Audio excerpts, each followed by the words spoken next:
Kalau ikan kontes itu persiapannya harus seperti apa sih?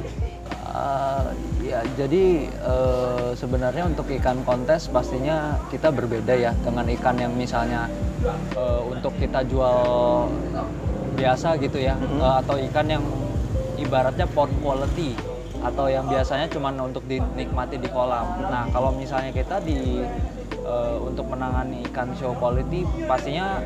Nah, satu pertanyaan lagi Mas Dika. Mitos atau fakta? Ikan koi kontes itu cepat mati.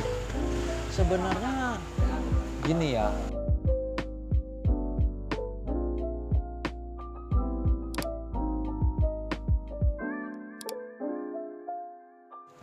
1000 koi 1000 warna, carikan koi berkualitas, Ebisukoi tempatnya. Nah, kali ini waktu saya berkunjung ke Balong Koi Crew, saya bertemu salah satu dealer dari Jakarta, Bizuri. Ini langganan kontes juga, namanya Mas Dika. Mungkin sahabat koi pernah nonton waktu ini nih di video atas nih, boleh diklik. Nah, saya pengen ngobrol lebih dalam terkait ikan kontes karena memang Mizuri ini langganan dengan ikan kontes. Nah, habis ini mau saya ajak ngobrol terkait gimana sih persiapan untuk ikan kontes saat kontes dan penanganan setelah kontes agar ikan koi kita itu tetap sehat dan selamat. Namun sebelum itu sahabat koi boleh dong subscribe, like, dan nyalakan tombol loncengnya agar kita lebih bersemangat untuk membuat video terkait ikan koi. Nah sahabat koi, seperti yang aku ceritakan tadi, kali ini kita ketemu. Nah ini udah langganan di kontes, sering kelihatan nih. Mas yang satu ini pasti sahabat koi, apalagi yang suka ikut kontes pasti sering lihat Mas ini wira-wiri di panggung sama di ini nyari ikannya kadang. Oke Mas Dika, kalau ikan kontes itu persiapannya harus seperti apa sih? Ya, jadi sebenarnya untuk ikan kontes pastinya kita berbeda ya dengan ikan yang misalnya untuk kita jual biasa gitu ya, atau ikan yang ibaratnya pond quality atau yang biasanya cuma untuk dinikmati di kolam. Nah, kalau misalnya kita untuk menangani ikan show quality pastinya dari pemberian pakan juga sudah dikhususkan. Kemudian tempatnya juga kita pisah. Nah, untuk mengenai persiapan ke kontesnya itu biasanya kita lihat dari kondisi ikannya dulu. Jadi apakah dari segi warna, body itu udah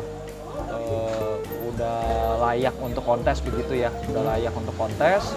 Kalau semisalnya belum, pastinya butuh treatment untuk meningkatkan dari segi-segi body dan warnanya juga.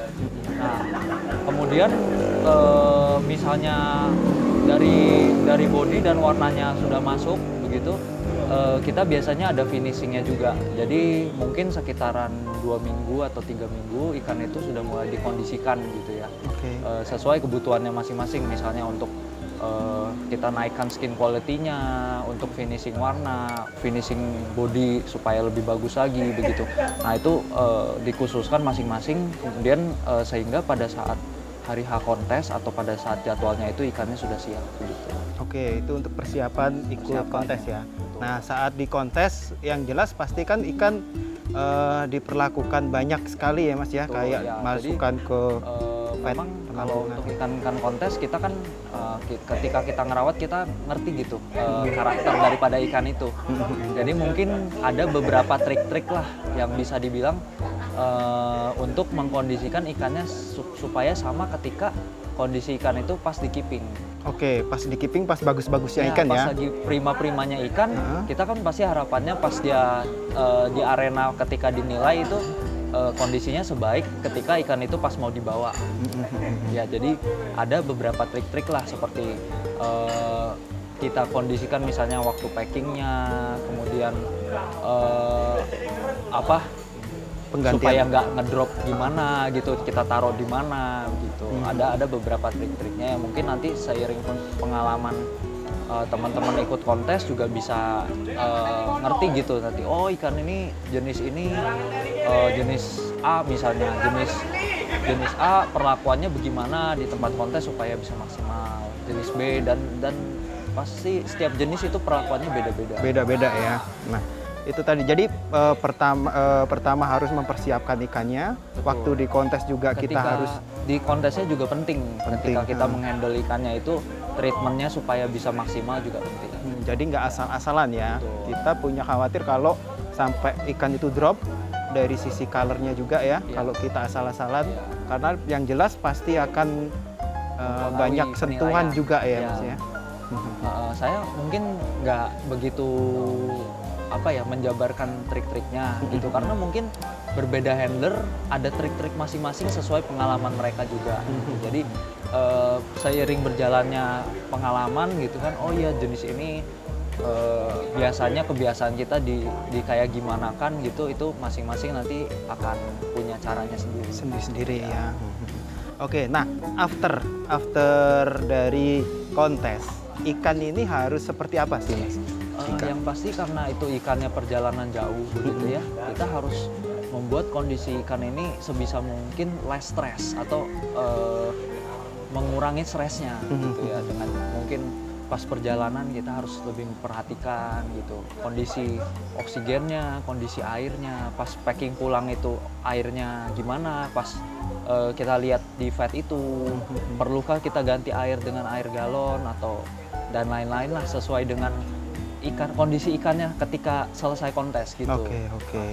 Karena kan kondisi ikan setelah kontes bisa jadi ikannya ngurat, bisa jadi ikannya terkena kondisi misalnya kayak ekornya udah mulai gripis sedikit gitu. Itu hal-hal yang biasanya mungkin ditemukan di kontes ya. Setelah kontes ya. Dan air di kontes itu kan juga berbeda-beda gitu. Jadi ikannya bisa jadi bisa beradaptasi, bisa juga enggak. Nah, itu yang harus kita sesuaikan ketika dia balik. Kita harus treatment dengan baik supaya pas karantina pulang juga harus diperhatikan supaya ikan itu nggak kenapa-napa.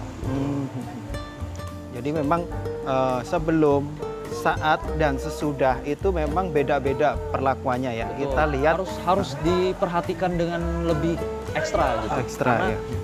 Kondisi ikan kalau misalnya di kolam kan pasti nggak kenapa-napa. Gitu kan. Misalnya nggak ada perubahan parameter, nggak ada perubahan suhu yang ekstrim, ikan itu harusnya stabil. Cuman kalau ketika kita bicara tentang kontes, ikan itu kita bawa jalan-jalan gitu, kemudian ada perubahan air, perubahan suhu, kemudian ada stresnya lagi. Nah, itu akan membuat ikan itu harus lebih ekstra diperhatikan gitu. Dan selalu untuk bawa-bawa obat-obatan dan juga perlengkapan yang dibutuhkan pas kontes itu penting. pas kontes ya.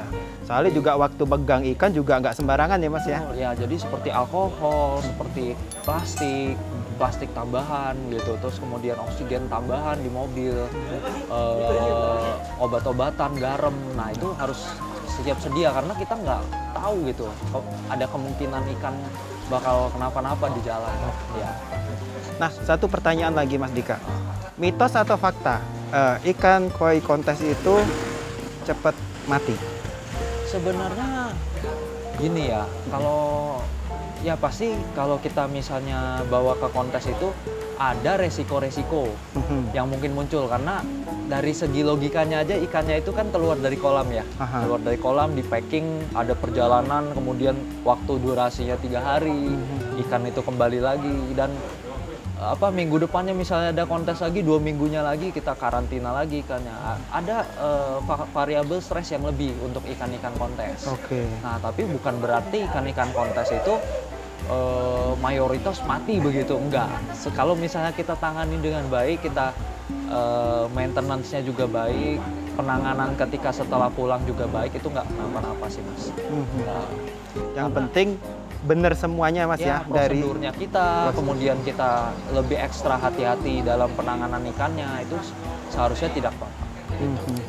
Jadi aman-aman aja, hampir sama dengan ikan koi yang mungkin untuk kolam hias saja ya. Ya, sebenarnya ikan di kolam juga ada kemungkinan untuk sakit dan matinya gitu kan. Kalau misalnya kita kurang memperhatikan atau misalnya tidak menjaga parameter airnya, juga ada kemungkinan buat sakit dan mati juga. Oke. Jadi sebenarnya kuncinya di perhatiannya gitu, perhatian dan lebih ekstra apa ya, penanganannya lebih ekstra aja.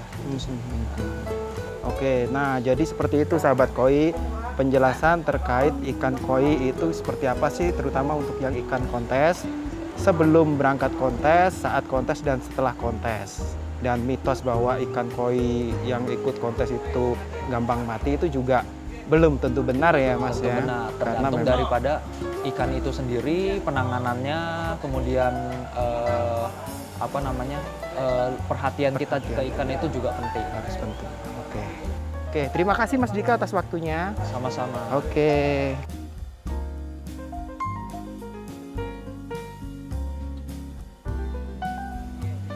Nah, seperti itu tadi obrolan saya dengan Mas Dika ya. Ini dari Mizuri Koi, salah satu dealer dari Jakarta dan punya woodpond juga di Bandung kalau nggak salah, di Bogor atau di Bandung. Nah, ini langganan ke luar negeri juga untuk impor, untuk memperbaiki keturunan ikan-ikan koi di Indonesia juga. Tadi seperti itu yang beliau jelaskan terkait ikan koi kontes. Oke sahabat koi, dan terima kasih atas telah nonton video kita kali ini. 1000 koi 1000 warna, cari ikan koi berkualitas di Ebisukkoi tempatnya. Jangan lupa untuk subscribe, like, dan komen channel kita kali ini.